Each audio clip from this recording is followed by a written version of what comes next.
नमस्कार दोस्तों, स्वागत है आप सभी का एक बार फिर से।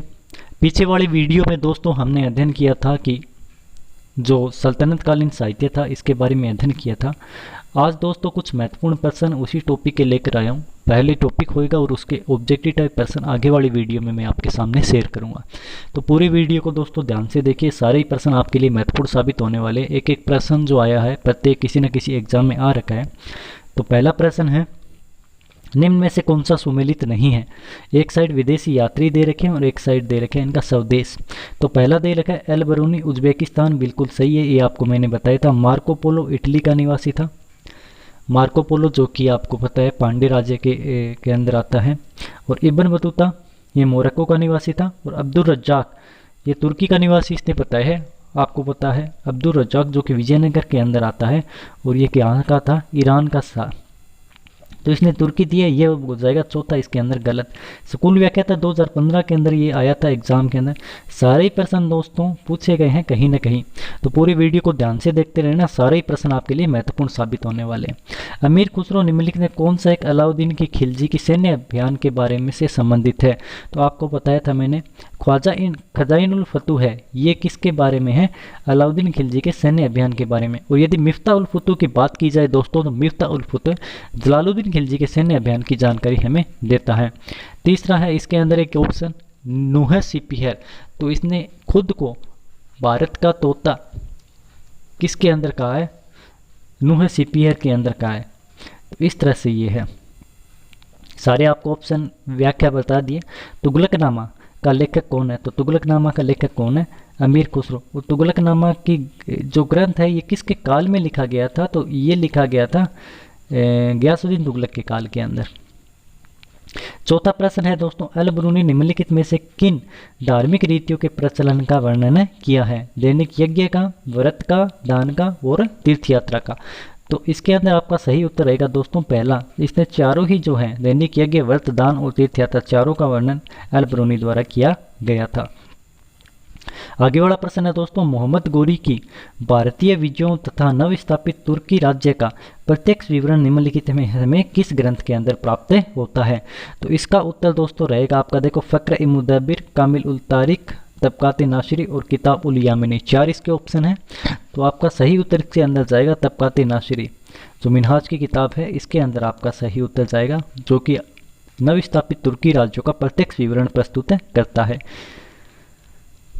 निम्नलिखित में से किस स्रोत से हमें सिंध पर विस्तृत आक्रमण की जानकारी प्राप्त होती है। कोई आवश्यकता ही नहीं है, आपको सभी को पता है चचनामा इसके अरबी लेखक थे।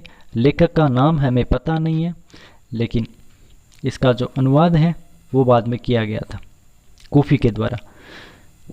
तिथिनामा के अनुसार निम्नलिखित इतिहासकारों में अंतिम कौन है। अब आपको अंतिम बताना है, अमीर खुसरो, फिरदौसी, हसन निज़ामी और जियाउद्दीन बर्नी। तो आप देखो कि इनका कालक्रम पूरा आपको मैंने पढ़ा रखा है। तो सबसे अंतिम में कौन आएगा, जियाउद्दीन बर्नी आएगा।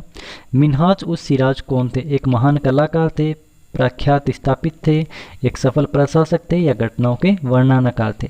तो ये आईएएस के अंदर शायद आया हुआ था एग्जाम के अंदर, तो घटनाओं का वर्णनकार था। भारत की सर्वप्रथम कागज पर लिखी गई 1223-24 की हस्तलिखित पुस्तक हमें कहाँ से प्राप्त होती है। तो ये प्राप्त होती है दोस्तों गुजरात से। कुछ आपको नहीं बताया गया था, मैंने कहा था मैंने इतिहासकार के बारे में बता रहा हूँ, तो कुछ चीज़ें जो छूट गई थी इन प्रश्नों के द्वारा कवर हो जाएगी आपकी। भारत में कागज़ की लिखी पुरानी सबसे पांडुलिपि 1223-24 में गुजरात से मिलती है, ये कथन है। और कारण इसके अंदर है, भारत में परंपरागत कागज निर्माण का निम्न कोटि का था तथा इससे सुधार केवल संभव जब तुर्कों द्वारा 12वीं शताब्दी में तकनीकी का उपयोग किया गया।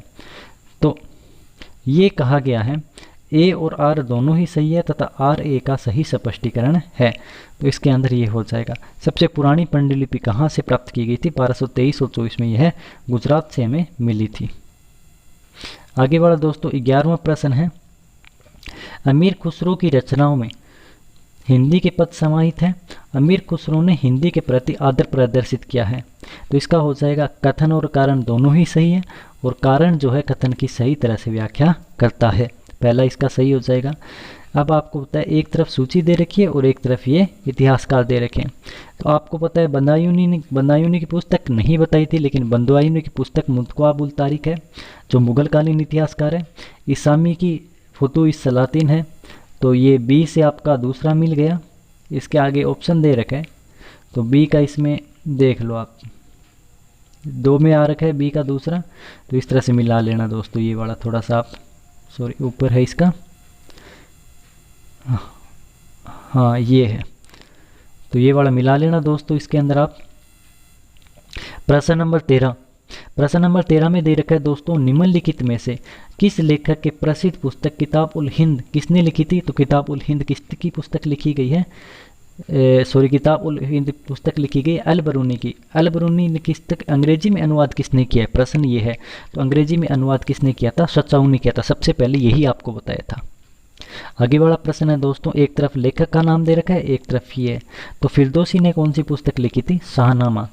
अमीर खुसरो की पुस्तक का क्या नाम है दोस्तों? नुह सिपिहर, जिसके अंदर ये खुद को तोता कहता है भारत का। मिनहाजुल सिराज की पुस्तक तबकात नाशरी और अल बरूनी की पुस्तक तहकीकात हिंद की तहकीकात उल हिंद जो किताब है। इसके बाद में एक तरफ वापिस लेखक दे रखा है और एक तरफ इधर ये दे रखा आपके पुस्तकें, कौन सी पुस्तकें हैं? तो ताप्ती श्रवण आख्यान ये पुस्तक है गंगाधर कवि की, बिल्कुल सही है। दूसरी इसकी पुस्तक का नाम दे रखा है यायती चरितामू, तो यायती चरितामू पुस्तक भी इसका ऑप्शन है जो तेलगन राय है। वैजयंती विलासम ये भी इसके अंदर तस्मैया है। जो वैजयंती विलासम है इसके अंदर सारंगू ने ये पुस्तक लिखी थी। और शिव धर्मोत्तरम ये मल रेड्डी की पुस्तक है। ये दक्षिण की पुस्तकों के बारे में इन्होंने प्रश्न पूछा है। तो ये मध्यकाल से दक्षिण के अंदर जो किताबें लिखी गई थी। एक विषय क्षेत्र जहाँ पर हिंदू द्वारा अपेक्षा की गई और मुसलमान लेखकों ने अपनी निपुणता वहाँ दिखाई, तर्कशास्त्र में, संगीत शास्त्र में, ज्योतिष शास्त्र में या इतिहास के अंदर। तो इतिहास लेखन के अंदर मध्यकाल इतिहासकारों ने बहुत ही बेहतरीन कार्य किया, जहाँ पर कोई भी हिंदू इतिहासकार हमें देखने को नहीं मिलता है। तारिक ए मुबारक शाही के लेखक है याहिया बिन सर। हिंदी निम्नलिखित के किसके शासनकाल के अंदर था? तारिक ए मुबारक शाही के लेखक का नाम भी मैंने आपको जब पढ़ाया था मैंने बताया था ये काफ़ी महत्वपूर्ण है, आजकल काफ़ी पूछा जा रहा है इसके बारे में। तो ये सैयद के दरबार में थे और मुबारक शाह के दरबार के अंदर थे। प्रश्न नंबर 18, एक साइड वापस किताबें लेख के दे दी, एक साइड किताबें दे दी मिलाना। मिनहाज उस सारिक ने कौन सी लिखी थी? तबकात नाशिरी। इसके बाद अमीर खुसरो की पुस्तक क्या हो जाएगी दोस्तों? खजाइनुल फतूह, जिसके अंदर ये वर्णन करता है अलाउद्दीन खिलजी का। हसन निजामी की ताजुल मासिर और शम्स सिराज अफीफ की क्या हो जाएगी दोस्तों? तारीख फिरोजशाही। तारीख फिरोजशाही 2 किताबें लिखी गई है, एक तो लिखी गई है सिराज अफीफ के द्वारा, एक लिखी गई है बर्नी के द्वारा। अगला प्रश्न है, अमीर खुसरो ने नुह सिपिहर की रचना, नुह सिपिहर में किसकी रचना की है? तो भारत की प्रशंसा की है। 19वें का ये दूसरा ही सही हो जाए। आगे बढ़ते हैं दोस्तों, ये दूसरा उसका उत्तर दे रखा है। 20वां प्रश्न, ये आगे वाला प्रश्न है, राजकीय मुकुट का प्रत्येक मोती गरीब किसान की अश्रुपूरित आंखों से गिरी हुई रक्त की बूंद की घनीगत बूंद है। दिल्ली सल्तनत का काल में भारतीय गरीबी पर यह टिप्पणी किसने की थी? वेरी वेरी इंपॉर्टेंट और काफ़ी एग्जाम के अंदर यह कोटेशन पूछी जा चुकी है। दिल्ली सल्तनत के अंदर इसका कहा था अमीर खुसरो के द्वारा। ये वाला देख लेना वापस। आगे वाला प्रश्न ये है, एक तरफ वापस दे दी सियासतनामा, तो सियासतनामा नामक जो पुस्तक है वो किसने लिखी थी? निजाम उल मुल्क तूसी ने लिखी थी। उसके बाद में खज़ाइन उल फुतूह, तो खज़ाइन उल फुतूह किसकी पुस्तक है? अमीर खुसरो की। खैर उल मजलिस, तो खैर उल मजलिस जो नाम की पुस्तक है वो हमीद कलंदर की है। तारिक ए मुबारक शाही ये याहिया बिन सरहिंदी की है। अमीर खुसरो खज़ाइन उल फुतूह में किसके सैनिक अभियानों का वर्णन करता है? तो दक्षिण भारत में मलिक काफूर के अभियानों का वर्णन करता है, या बलबन का वर्णन करता है, मोहम्मद तुगलक का वर्णन करता है, या फिरोज तुगलक का। क्योंकि खज़ाइन उल फुतूह के अंदर अलाउद्दीन खिलजी के विजयों का वर्णन है, तो अलाउद्दीन खिलजी की दक्षिणी विजय किसने प्राप्त की थी? मलिक काफूर ने की थी। पहला इसका सही हो जाएगा। इसके अंदर आया है अल बरूनी। अल बरूनी की किताब का क्या नाम था दोस्तों? तारीख हिंद। इसके बाद एनुमुल्क मुल्तानी, तो एनमाल मुल्तानी ने इंसा मेहरू नामक किताब की रचना की थी। अमीर खुसरो के खज़ाइन उल फुतूह हो जाएगी। फ़क्र मुदब्बिर की क्या हो जाएगी? तारीख फ़क्रुद्दीन मुबारक शाही। इस तरह से ये किताब भी आ जाएगी दोस्तों। आगे वाला प्रश्न है, निम्नलिखित में से कौन सा इतिहासकार मंगोल द्वारा बंदी बना लिया गया था? ये आपको बताया था मैंने मोहम्मद शाह के समय, जब बलबन के समय आक्रमण हुआ था मंगोलों का, तब अमीर खुसरो को बंदी बनाकर ले जाते हैं। निम्नलिखित में से कौन सा युग्म सही सुमेलित नहीं है? मोहम्मद गजनवी के समय अल बरूनी आया था, मोहम्मद बिन तुगलक के समय मार्को पोलो आया था, देवराय द्वितीय के समय अब्दुल रज्जाक आया था, जहांगीर के समय टॉमस रो आया था।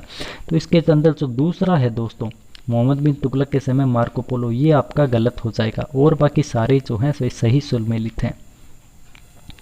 आगे वाला प्रश्न है दोस्तों, निम्नलिखित में से किसको सल्तनत काल में डाक व्यवस्था, तो डाक व्यवस्था के बारे में मैंने इंपॉर्टेंट बताया था, इब्न बतूता बताता है अपना जो रहला नामक इसने यात्रा वृत्तांत लिखा था, इसके अंदर फतुह उस सलातीन, तो फतुह उस सलातीन किसकी पुस्तक है दोस्तों? इसामी की पुस्तक है। फुतूतात ए फिरोज शाही, एकमात्र दिल्ली का सुल्तान जिसने अपनी आत्मकथा लिखी, उसका क्या नाम था? फिरोज शाह तुगलक। तो ये हो जाएगा इसका। तारीख फिरोज शाही के अंदर आप क्या लिखोगे? तारीख फिरोज शाही किसकी है? बनने की खजाइन उल फतुह, बार बार आ रहा है, अमीर खुसरो की पुस्तक हो जाएगी। निम्नलिखित में से अमीर खुसरो की रचना नहीं है? खजाइन उल फतुह, तारीख इलाही, तुगलकनामा और ताज उल मासिर। ताज उल मासिर ये जो है अमीर खुसरो की रचना नहीं है। तो आपको दोस्तों कमेंट के अंदर ये बताना है ताज उल मासिर नामक किताब किसने लिखी थी, ये आपका कमेंट आना चाहिए दोस्तों।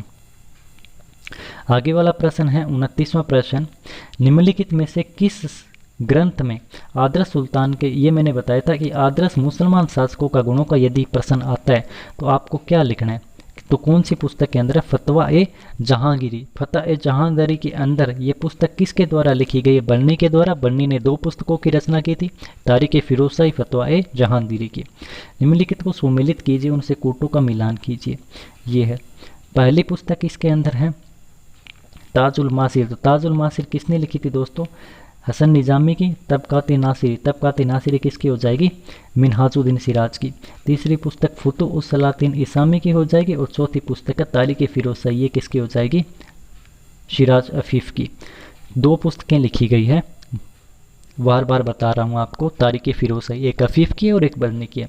अमीर खुसरो के अनुसार शतरंज का खेल, अमीर खुसरो के अनुसार शतरंज का खेल का आविष्कार कहाँ हुआ था? तो अमीर खुसरो के अनुसार शतरंज के खेल का आविष्कार भारत के अंदर हुआ था। अमीर खुसरो को पहेलियाँ बनाने वाले का सबसे पहले श्रेय दिया जाता है, उर्दू में किताबें लिखने का सबसे पहले श्रेय दिया जाता है।